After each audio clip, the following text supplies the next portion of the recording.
Startup, baik itu Evan. Halo dan selamat pagi Startup People. Kembali lagi bersama dengan Putri Maharani tentunya di Startup Klinik RBTV yang bisa teman-teman saksikan setiap hari Rabu pukul 9 hingga 9.30 pagi. Tentunya kami akan memberikan mengenai tips terbaru nih mengenai seperti pada minggu-minggu sebelumnya seperti itu ya. Dan tentunya juga kami akan mengundang teman-teman semua untuk bisa bergabung di 0274 4477 atau bisa langsung DM di Instagram @rbtv_jogja atau bisa langsung menyaksikan melalui live streaming di YouTube RBTV Jogja.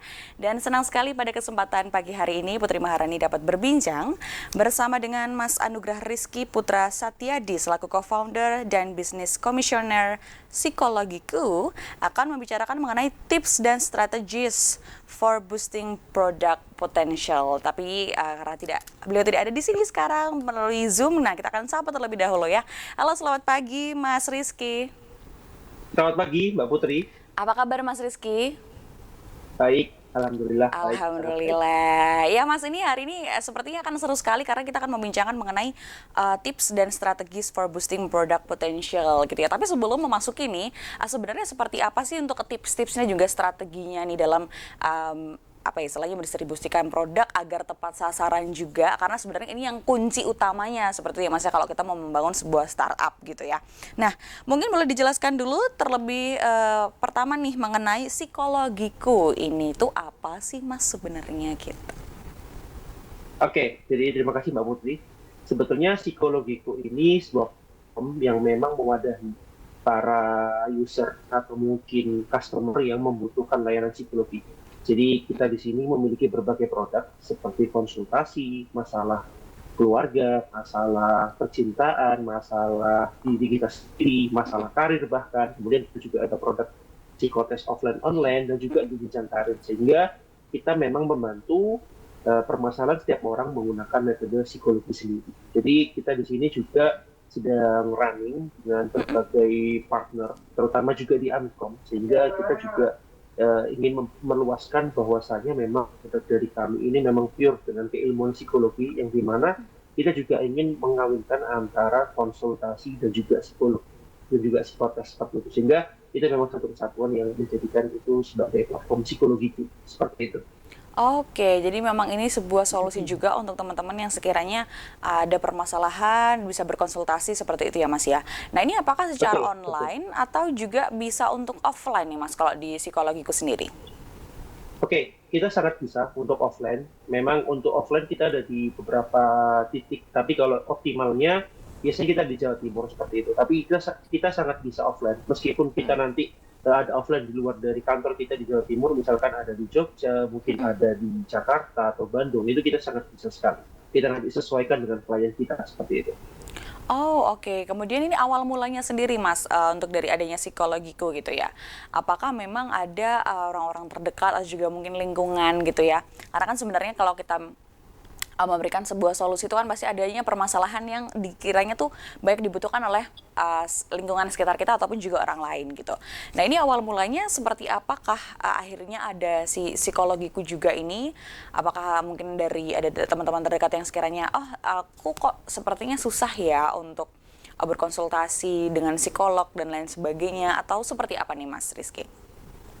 Oke, jadi kalau awalnya sendiri sebetulnya ini kan biro psikologi punya ibu saya. Jadi awalnya Oke. berawal dari ibu saya seorang psikolog yang memang sedang running biro psikologi secara offline. Kemudian saya sendiri karena memang passion juga di bidang digital marketing, jadi saya coba untuk bikin ini sebuah platform yang dimana memang membantu berbagai permasalahan, terutama teman-teman saya yang mungkin waktu saya kuliah juga, jadi mungkin mereka merasa membutuhkan tempat untuk curhat, membutuhkan tempat untuk bercerita. Kadang-kadang kan mereka masih susah ya, ada yang susah bercerita ke keluarganya sendiri, bahkan ke teman-temannya, sehingga mereka butuh platform yang memang mewadahi mereka untuk bercerita seperti itu.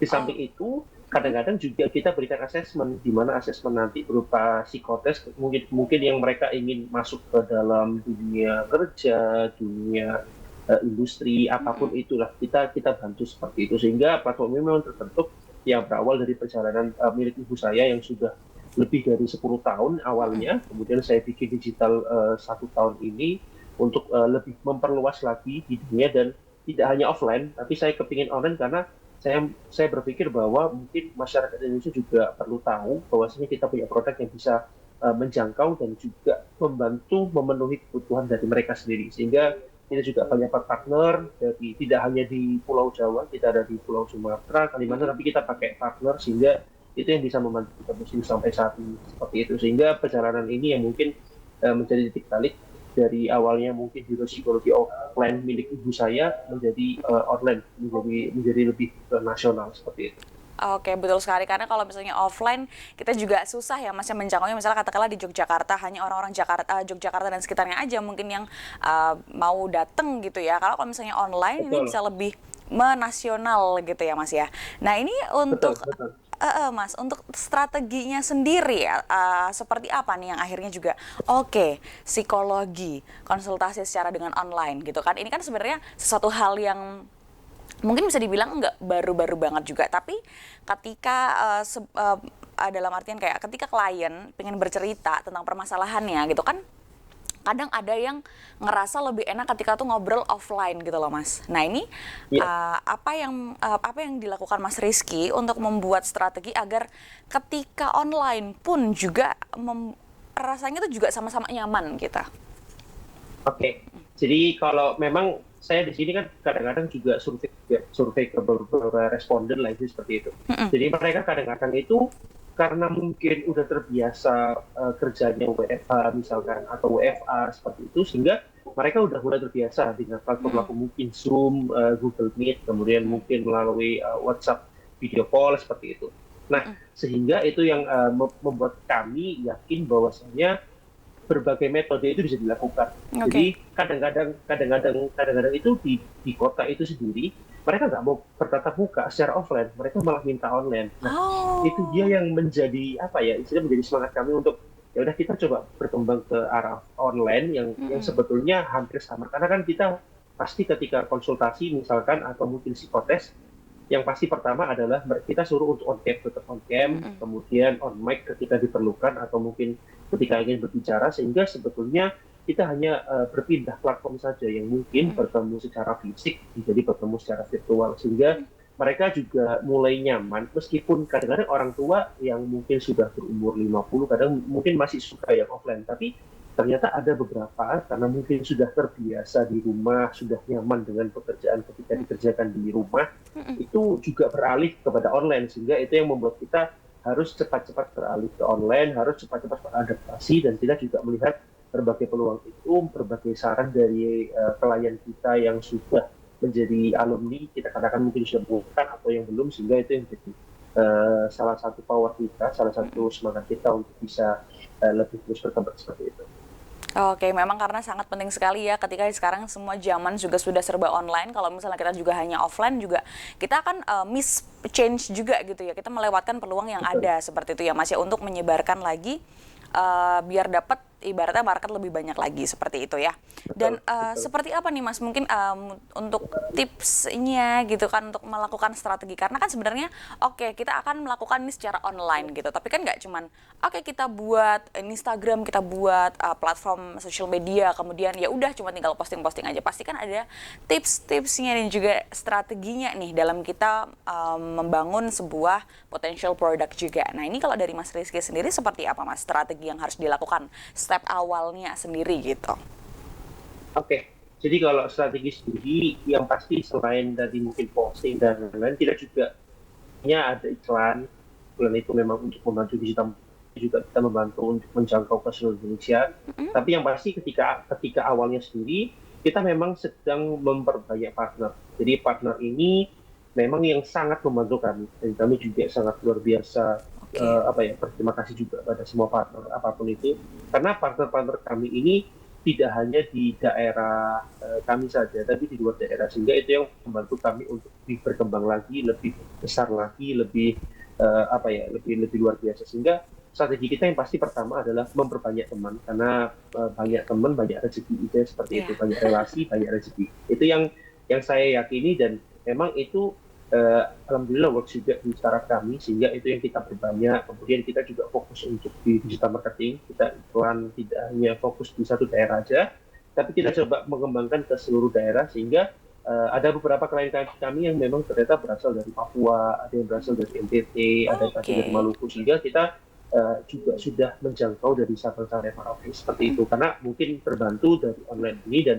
memang secara publikasi kita masih proses untuk menjadi besar, tapi paling tidak saya yakin bahwa ternyata produk kami ini ternyata tidak hanya dibutuhkan di dalam kota atau wilayah kami saja, ternyata di seluruh Indonesia juga merasakan hal yang ingin merasakan produk yang kita miliki juga, hingga mungkin kita juga mulai berekspansi seperti itu.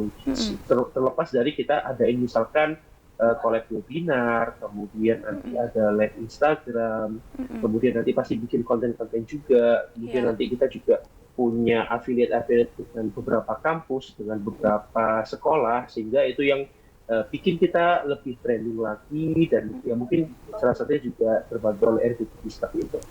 Oke, wow, luar biasa sekali. Jadi memang harus benar-benar diperhatikan gitu ya, Mas ya. Nah, ini kalau misalnya dilihat-lihat juga, kenapa sih sebenarnya kita tuh perlu banget untuk melakukan strategi ini gitu kan ya, Mas? Karena apakah juga, oke, aku mau membuat sebuah bisnis gitu, ya udah cuma tinggal kayaknya ini bisa deh dari gendernya cowok cewek gitu, umurnya dari segini-segini, tapi ya udah deh siapa aja yang kena boleh gitu. Nah, ini kenapa sih sebenarnya seberapa penting gitu juga untuk kita tuh membangun sebuah strategi, Mas, gitu. Oke, jadi kalau menurut saya sih, agar kita tidak salah langkah mungkin, dan kita mengurangi kejadian-kejadian di luar dugaan itu, kita bikin strategi. Karena ya kita sadari bahwa apapun bentuk bisnisnya itu pasti kita ada namanya kurva naik, kurva turun, yang itu pasti kita lakukan, kita lalui. Tapi kan untuk meminimalisir, kita coba untuk bikin strategi ini, kita coba untuk membuat sebuah rancangan ketika nanti kita kurva naik, kita tidak bisa terlalu diforsir untuk mengeluarkan budget sebesar itu, kita juga bisa menabung lah, tidak seperti itu. Tapi kalau kita ketika lagi turun, nah kita udah punya tabungan itu. Jadi hal-hal itu yang mungkin menjadi dasar-dasar dari strategi untuk biar kita lebih optimal lagi. Selain dari kita mungkin lakukan branding dan berbagai macam seperti itu sih.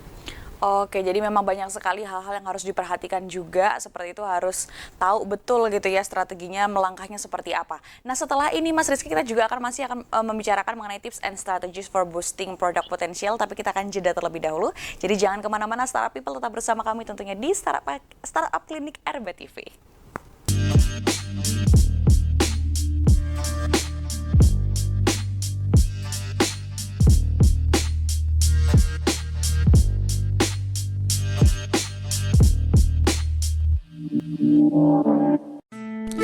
Banyak kegiatan yang kita lakukan setiap hari. Tanpa kita sadari, banyak kuman yang menempel pada tubuh kita.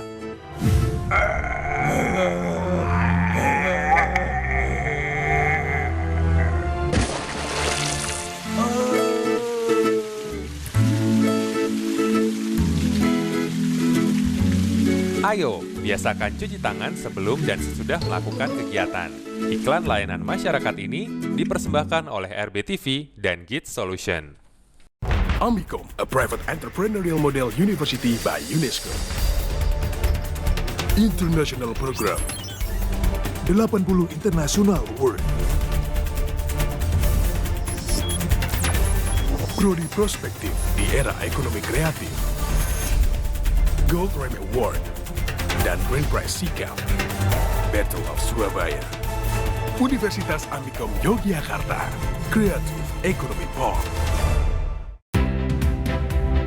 Topik yang menarik dan juga kekinian akan dibahas dalam program Obrolan Pagi, mulai dari ekonomi, sosial, politik, kebudayaan, hingga kesehatan. Obrolan Pagi menyapa Anda setiap hari Senin sampai Jumat pukul 10 waktu Indonesia Barat hanya di RBTV Asli Jogja.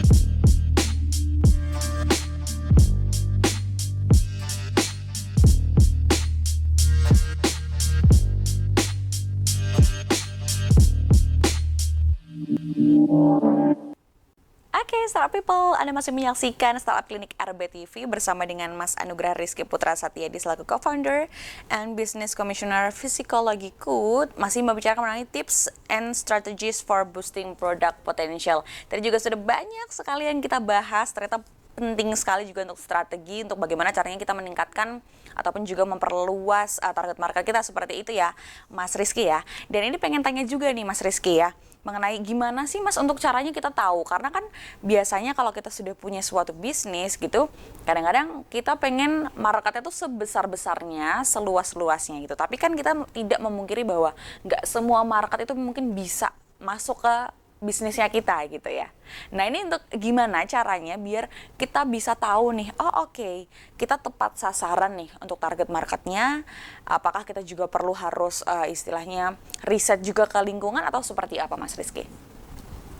Oke, jadi kalau dari kita pribadi, mungkin dari psikologi pribadi, pasti kita riset. Jadi kita riset mungkin tidak hanya dari berbagai responden yang mungkin kita survei secara manual, tapi kita coba cari data mungkin dari berbagai insight, mungkin dari salah satu dari Google Analytics mungkin seperti itu. Kemudian kita juga survei dari platform yang sama, kemudian kita juga coba tes pasarnya dengan kita bikin webinar dulu, kita bikin produk gratis dulu, sehingga data-data itu yang kita olah untuk menjadi satu hal yang menjadi, oh ternyata market kita ada di sini nih, selain kita coba ads. Jadi kalau misalkan kita nanti ads itu kan juga dapat data, nah itu yang kita olah seperti ini. Jadi data-data tersebut yang kita olah, yang kita nanti rangkai untuk, oh kita tahu target market yang tepat seperti apa, kemudian sasaran kita di umur berapa, kemudian nanti kita sesuaikan dari data-data yang kita sudah dapatkan, seperti itu. Oke, jadi apakah juga salah satu caranya untuk kita menyebarkan riset itu dengan menggunakan ads juga? Karena tadi Mas Rizky juga mengatakan bahwa Mas Rizky kan seorang digital marketer juga gitu, paham gitu mengenai digital marketing. Nah ini apakah juga perlu ternyata untuk kita menggunakan ads biar tahu nih target marketnya tuh pas juga gitu. Apalagi kalau misalnya melihat dari marketing funnel kan memang awal mulanya mungkin ya psikologiku nggak mungkin tiba-tiba langsung mendatangkan banyak klien gitu. Kalau nggak tahu sebenarnya psikologiku nih apa, seperti itu ya Mas ya? Iya betul. Jadi memang salah satu medianya, salah satu yang membantu toolsnya itu memang ads itu tadi. Karena dari data-data offline talk pun sebelum kita ads juga kita masukkan dalam ads, sehingga ads itu nanti kita dapatkan data-data yang lebih luas. Kadang-kadang di ads kita juga sambil survei juga, kita sambil cari iseng-iseng ketika webinar gratis kan ada data-data. Nah data-data itu yang kita juga olah lagi. Oh lebih banyak data ketika kita pakai ads. Nah dari ads itu ketika kita sudah dapat data kita olah lagi biar nanti tepat sasaran seperti itu. Secara digital marketingnya kita biar tidak terlalu boncos lah, istilahnya seperti itu, biar tidak terlalu membakar-bakar atau membuang seperti itu sih. Oke, walaupun awalnya pasti tetap butuh awareness untuk yang penting orang tahu dulu seperti itu ya Mas Rizky ya. Ya betul, betul sekali, betul sekali. Oke, untuk berapa lama sih Mas sebenarnya normalnya atau sehatnya gitu kan? Karena dalam sebuah strategi gitu kan orang-orang pasti harus awareness dulu nih, biar orang-orang paham dulu, tahu dulu mengenai produk yang kita punya seperti itu ya. Baru habis itu mereka nanti dapat lagi nih ads dari kita, consider gitu kan. Akhirnya kan memikirkan, ini dari kemarin muncul terus ini sebenarnya apa ya? Kok kayaknya menjadi sebuah solusi gitu, akhirnya baru mereka take action dan lain sebagainya gitu. Nah ini normalnya atau sehatnya Mas, berapa lama, berapa kurun waktu yang perlu diperlukan gitu untuk akhirnya mendatangkan klien gitu untuk datang ke psikologiku gitu? Oke, kalau dari pengalaman pribadi kita sendiri, karena kita mungkin kalau secara startup ini tipenya bootstrap, jadi kita mengolah dari keuntungan kita sendiri. Kalau optimalnya sih secara 3 bulan awal. Jadi menurut saya 3 bulan awal itu tepat untuk kita berbenahnya, kita branding, kita mencari data sebanyak-banyaknya, kita banyak mendapatkan kritik, saran sebanyak-banyaknya, sehingga menurut saya sih 3 bulan awal itu yang paling menentukan untuk apakah nanti next-nya bisa lebih besar lagi atau mungkin harus diperhatikan atau diperbaiki. Jadi menurut saya 3 bulan awal itu memang tepat untuk ibaratnya kalau di penelitian itu mungkin uji cobanya. Jadi 3 bulan itu kita coba uji coba, explore sebanyak-banyaknya, kemudian kita juga memperbanyak teman dan relasinya di 3 bulan awal itu, sehingga ketika next setelah 3 bulan kita tahu arahnya, oh nanti seperti ini, patternnya seperti ini, kita udah punya patokan-patokan seperti ini, sehingga itu yang bikin oh ya udah berarti tinggal dijalankan aja, atau mungkin ketika ada perkembangan kita harus update, nanti tinggal diubah dikit-dikit, tidak perlu harus mengubah luar biasa.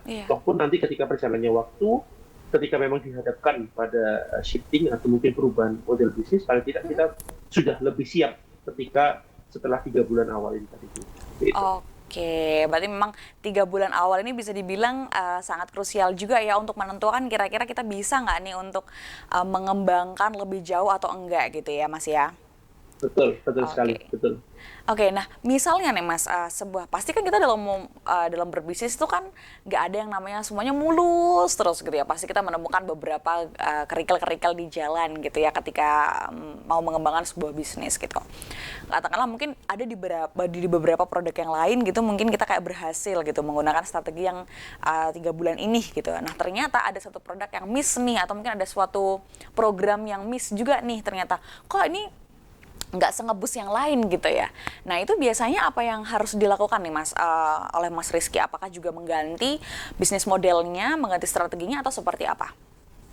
Oke, ketika kita merasa ada hal yang miss mungkin di produk atau programnya, kita memang ada beberapa evaluasi. Jadi kalau saya sendiri memang melihatnya dalam kurun waktu 1-2 bulan. Misalkan di bulan ini kita udah adakan, kita coba, misalkan kurang memuaskan, ada yang dievaluasi, kita coba di bulan berikutnya. Tapi ketika 2 bulan ini memang ada titik di mana memang sudah tidak bisa dibantu lagi, ya mungkin kita harus ubah seperti itu. Jadi kalau kami memang melihat dari beberapa periode, sehingga setelah beberapa periode ini ketika mungkin masih ada potensi, masih bisa diselamatkan, atau masih bisa diubah, atau masih bisa dikembangkan dengan berbagai resource yang kita punya atau keilmuan yang kita punya, kita coba untuk kembangkan seperti itu. Sehingga ketika nanti relevansinya memang sudah berubah, ketika mungkin pasar sudah tidak membutuhkan, kita juga harus bersiap untuk berubah seperti itu. Jadi paling tidak dari dalam startup kita, tim kita sendiri juga harus kita tekankan untuk up to date apapun itu, karena perubahan itu sekarang sangat cepat sekali, tidak hanya dalam hitungan bulan, tapi dalam hitungan menit, jam, mungkin itu berubahnya sangat cepat sekali. Sehingga kita coba untuk terus berbenah, terus update, dan setiap hari kita coba untuk melihat berita-berita yang mungkin relevansinya dengan platformnya kita juga seperti itu. Betul Mas, karena memang sangat-sangat berbeda ya perlakuannya kalau misalnya kita memang bisnisnya di sebuah startup, memang harus mengikuti benar-benar nih, oke apa yang lagi hype, apa yang lagi tren, biar kita nggak out of date juga gitu ya Mas ya. Betul. Harus fleksibel juga. Nah ini kalau misalnya melihat dari Mas Rizky sendiri gitu ya, mungkin ada yang bisa diberikan tips-tipsnya juga nih untuk teman-teman yang sekiranya kayak aku pengen tapi aku takut nih untuk memulai gitu. Karena kan kalau misalnya melihat dari sebuah bisnis tuh kadang-kadang ada yang tapi aku takut untuk memulai gitu kan. Terus sekiranya ada menemukan kendala, oke deh aku udah ada mundur, aku mau ganti yang lain kayak gitu. Padahal sebenarnya mungkin masih bisa tertolong gitu. Nah ini ada tips-tips nggak sih juga dari Mas Rizky gitu? Oke. Jadi kalau dari saya pribadi sendiri, ya pasti karena ini dari pengalaman saya sendiri, pertama adalah kalau saya sih mau memperbanyak teman itu tadi, karena ketika kita punya satu lingkungan yang memang relevan dengan apa yang kita jalankan, atau paling tidak mereka support dengan yang kita jalankan, pasti kita merasa happy aja.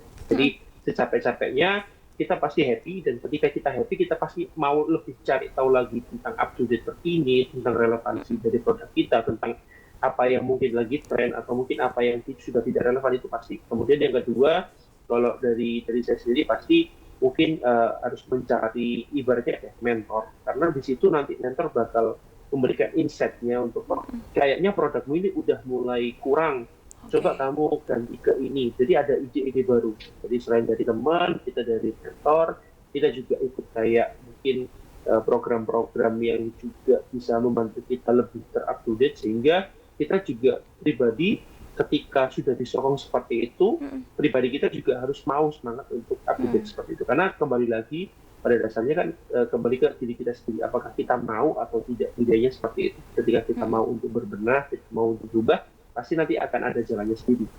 Menurut saya seperti itu sih. Oke, wow. Jadi memang sangat penting sekali ya kalau misalnya kita membangun sebuah relasi tadi itu, kemudian nanti adanya input-input dari lingkungan sekitar kita juga, mungkin bisa untuk ikut komunitas dan lain sebagainya seperti itu ya Mas ya. Dan ada mungkin terakhir yang bisa disampaikan dari Mas Rizky untuk teman-teman yang sedang nonton sekarang, Mas, monggo silahkan. Oke, mungkin untuk teman-teman yang juga lagi merintis atau mungkin lagi melihat sekarang, mungkin semangat terus, karena kita tahu kita belum bisa menebak seperti apa keadaan market pada tahun-tahun ini, tapi pastinya kita tetap harus optimis, apapun itu, apapun beritanya, kita harus tetap optimis, karena jalan apapun itu kita harus raih, sehingga ikhtiar-ikhtiar yang kita lakukan itu tidak boleh terdistract oleh berita-berita yang ada saat ini. Kita harus terus semangat, optimis, dan saya yakin mungkin kita bisa bangkit di 2023 dan tahun-tahun selanjutnya. Seperti itu. Oke, wow, luar biasa sekali. Terima kasih banyak Mas Rizky untuk insight-nya hari Siap. ini sangat insightful sekali dan sangat bermanfaat sekali untuk tentunya teman-teman yang sekiranya pengen mengembangkan bisnisnya ataupun juga potensial produknya seperti apa gitu. Dan semoga Mas Rizky juga sehat dan juga sukses selalu dan sukses juga tentunya Amin. untuk Terima kasih. psikologiku. Terima kasih. Semoga next kita bisa langsung ngobrol di studio ya Mas ya. Seperti itu. Oke. Siap. Oke, dan terima kasih juga ya Startup People yang sudah menyaksikan. Tentunya kita akan bertemu lagi minggu depan. Jadi Putri Maharani pamit dulu. Selamat pagi dan sampai jumpa. Startup, make it happen. Bye-bye.